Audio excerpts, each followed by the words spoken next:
சரி, இப்போ இந்த நேபாளத்தில் நடந்த புரட்சி கிளர்ச்சியை அடுத்து சமூக வலைத்தளங்கள் இந்தியாவில் இருக்கக்கூடிய தமிழ்நாட்டில் இருக்கக்கூடிய சமூக வலைத்தளங்களை பரவக்கூடிய ஒரு செய்தி என்னென்னா சார், ஸ்ரீலங்கா நம்ம இந்தியாவோட அண்டை நாடான எல்லா இடத்துலையும் வந்துருச்சு, பங்களாதேஷில் வந்துருச்சு, பாகிஸ்தானில் வந்துருச்சு, நேபாளத்தில் வந்துருச்சு, அடுத்து இந்தியா தான் அப்படிங்கிற மாதிரி ஒரு பேச்சு போயிட்டு இருக்கு சார். அதில் நான் பார்த்தேன் நிறையா பேர் வந்து இவங்க யாருன்னா இப்போ இருக்கக்கூடிய ஆட்சியின் மேலே பயங்கர அதிருப்தியில் இருக்கிறவங்க.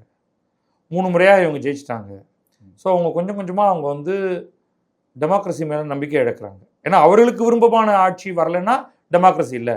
அதனால தான் வந்து வாக்கு இயந்திரத்தின் மேலே குறை சொல்கிறாங்க, அடுத்து தேர்தல் ஆணையத்தின் மேலே குறை சொல்கிறாங்க, ஏமாற்றி தான் ஜெயிச்சிருக்க முடியும் அப்படின்ட்டு.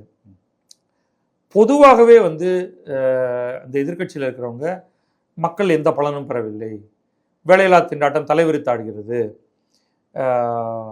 பொருட்களோட விலை கண்ணாப்பினான்னு எகிறுகிறது, மக்கள் வந்து விரக்தியின் விளிம்புக்கே வந்துட்டாங்க, எல்லாம் தற்கொலை பண்ணிக்கிறாங்க அப்படின்னு கரண்ட் ஸ்டாட்டிஸ்டிக்ஸை பற்றியே வச்சுக்காமலே இஷ்டத்துக்கு பேசுவாங்க.